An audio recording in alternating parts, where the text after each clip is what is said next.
Good morning everyone. कैसे हैं आप सभी। मुझे उम्मीद है आप सभी लोग घर पर स्वस्थ एवं सुरक्षित होंगे। What is the date today's? Today's date is 20 October 2020 and day Tuesday. Okay, now today's thought is happiness is found when you stop comparing yourself to other people's. It means खुशी तब मिलती है जब आप खुद की तुलना दूसरे लोगों से करना बंद कर देते हैं। ओके, नाउ आज हम इस वीडियो में क्लास 5th के आपकी हिंदी पाठ्य पुस्तक का चैप्टर नंबर 7 पहाड़ पुत्री गौरा देवी उनके बारे में जानेंगे। इसमें एक गौरा देवी है, उनके बारे में बताया गया है। इस पाठ का पाठ प्रवेश है कि भारतीय महिलाओं में साहस की कमी नहीं है। पहाड़ की एक बेटी की साहस की कहानी इस पाठ में बताई गई है। इसका पाठ उद्देश्य पर्यावरण सुरक्षा के प्रति सचेत करना, वृक्षों का महत्व बताना, साहस की भावना जागृत करना व संगठन की शक्ति से परिचित कराना। तो आइए हम इस चैप्टर को पढ़ते हैं कि भारत की नारी के अदम्य साहस के अनेक उदाहरण दिए जा सकते हैं। हमने हमारे भारत में अनेक नारियों के बारे में पढ़ा है, और रानी लक्ष्मीबाई है ना, आपने उनको सुना, उस के बारे में पढ़ा है। और भी है इंदिरा गांधी, सरोजनी नायडू, है ना। विशेषता हमारी पहाड़ों की बेटियों के साहस की कहानियाँ विश्व प्रसिद्ध है। ऐसी एक साहसी बेटी है गौरा देवी। क्या नाम है उनका? गौरा देवी। और गौरा देवी का जन्म 1925 में चमोली जिले के लाता गांव में हुआ था। कब हुआ था इनका जन्म? 1925 में चमोली जिले के लाता गांव में। उस समय पहाड़ की बालिकाओं के लिए शिक्षा के द्वार खुलना सरल नहीं था, यानी उस समय लड़कियों को पढ़ाया नहीं जाता था। परंतु अपने प्रयास से गौरा देवी ने किसी प्रकार से 5वीं तक की शिक्षा प्राप्त कर ली, है ना। उन्होंने प्रयास करके कहाँ तक की शिक्षा प्राप्त की? 5वीं तक की।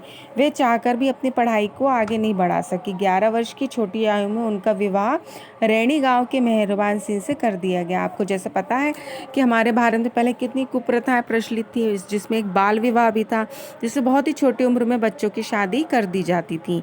तो जब गौरा देवी 11 वर्ष की हुई तो उनका विवाह हो गया रैणी गांव के मेहरबान सिंह से। विवाह के बाद गौरा देवी ने अपने ससुराल में खेती बाड़ी, पशुपालन यानी सभी काम में अपने पति का हाथ बटाया, परंतु उनकी पति की अधिक समय तक ने उनका साथ नहीं दिया और एक दिन उनकी अचानक मृत्यु हो गई। यानी शादी के बाद वो अपने पति का हाथ बटाती थी, परंतु उनके जो पति थे वो अधिक दिन तक जीवित नहीं रहे और उनकी मृत्यु हो गई। पहाड़ की इस बेटी पर मानो मुसीबतों का पहाड़ टूट पड़ा। अब बूढ़े सास ससुर, खेती बाड़ी और कारोबारों के अतिरिक्त 2.5 वर्ष के बेटे की भी जिम्मेदारी उनके कंधों पर थी। यानी अब उनके पति खत्म हो गए तो उनके सास ससुर, खेती बाड़ी और कारोबार, और उनका एक 2.5 साल का बेटा था, उनकी भी जिम्मेदारी उनके ऊपर थी। गौरा देवी ने अनेक कष्टों का सामना किया, परंतु अपनी जिम्मेदारियों से कभी मुंह नहीं मोड़ा। उन्होंने उनके सास ससुर की सेवा की, कारोबार को आगे बढ़ाया और संघर्ष करते हुए अपने बेटे को क्या बनाया? उन्होंने आत्मनिर्भर बनाया। और बेटे के बड़े होने पर गौरा देवी ने गांव की समस्याओं पर विचार करना शुरू किया और वे गांव के लोगों की समस्याओं में बढ़ चढ़कर भाग लेने लगी। यानी वे जो गाँव में जो भी समस्या आती वो उनका समाधान वो ढूंढती थी। सन 1962 के भारत चीन युद्ध में भारत सरकार का ध्यान चमोली जिले पर गया। 1962 में 1962 में किसका युद्ध हुआ? भारत और चीन का युद्ध हुआ। तो भारत सरकार का ध्यान कहाँ गया? चमोली गांव पर। सन 1970 में अलकनंदा नदी में आई भयंकर बाढ़ के बाद भारत सरकार ने इस क्षेत्र पर अधिक ध्यान देने के प्रयास तेज किए। 1970 वहाँ पे जो एक अलकनंदा नदी है, वहाँ पर बहुत भयानक बाढ़ आई। फिर भारत सरकार ने इस क्षेत्र पर ध्यान दिया। इसके परिणाम स्वरूप सैनिकों के लिए रास्ता सुगम बनाने के लिए पेड़ों की कटाई शुरू हो गई। यानी सरकार वहाँ पर सैनिकों के लिए सरल रास्ता, सुगम यानी सरल रास्ता बनाने के लिए वहाँ पर पेड़ों की कटाई।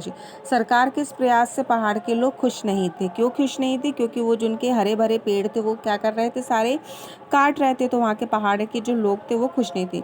विशेषतः बाढ़ के प्रकोप से प्रभावित लोग पहाड़ में पेड़ों को महत्व समझते थे। आपको पता है ना कि जैसे पेड़ पौधे हैं बाढ़ को रोकने में कितने सहायता करते हैं।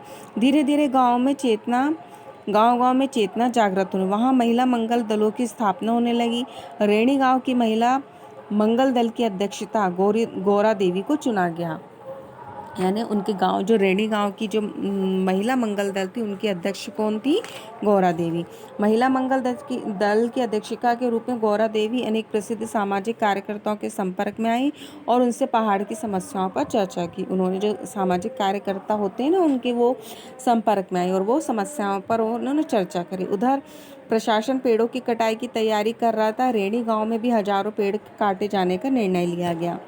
इसके विरोध में 23 मार्च 1974 को गोपेश्वर में एक रैली का आयोजन किया गया जिसमें का गौरा देवी महिलाओं का नेतृत्व कर रही थी। जब ये पेड़ कट रहे थे तो इसके विरोध में यानी इसको रोकने के लिए 23 मार्च 1974 में गोपेश्वर की एक रैली का आयोजन किया जिसका नेतृत्व कौन कर रही थी? गौरा देवी। लोगों के विरोध के सामने पेड़ों की कटाई का काम शुरू होना सरल नहीं था, अतः वन विभाग ने एक सुनिश्चित चाल चली। यानी लोग विरोध करने लगे तो पेड़ों की कटाई को करना सरकार के लिए सरल नहीं था। तो जो वन विभाग के जो लोग होते हैं फॉरेस्ट के लोग, उन्होंने एक चाल चली। सड़क निर्माण के दौरान हुई क्षति का मुआवजा देने के लिए प्रशासन द्वारा गाँव वालों को चमोली बुलाया गया तथा ठीक उसी समय ठेकेदारों को गाँव में पेड़ काटने के निर्देश दिए गए। यानी सरकार ने क्या चाल चली वन विभाग ने कि उन्होंने वहाँ पे जो निर्माण हो रहा था वहाँ की जो क्षति यानी टूट फूट हो गई तो उसको मुआवजा देने के लिए प्रशासन ने लोगों को बुलाया और गांव वालों को इधर बुलाया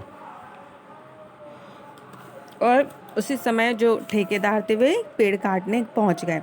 वन विभाग की यह चाल सफल हो सकती थी परंतु एक लड़की ने ठेकेदार और मजदूरों को रेणी के जंगलों को जाते हुए देख लिया था। इसने उसकी सूचना किसको दे दी? गौरा देवी को। एक लड़की ने देख लिया तो तुरंत गई और गौरा देवी को उन्होंने बोल दी।